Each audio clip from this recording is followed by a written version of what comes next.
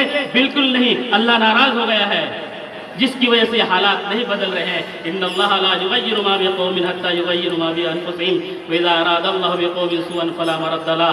اس آیت کے اندر ہمیں یہی سبق ملا ہے، تم اگر بدلنا چاہو گے تو اللہ بدل دیں گے، اگر ہم نہیں بدلیں گے دوسرے قوم کو لے آئیں گے پھر ہمارا بھی برا حال ہوگا۔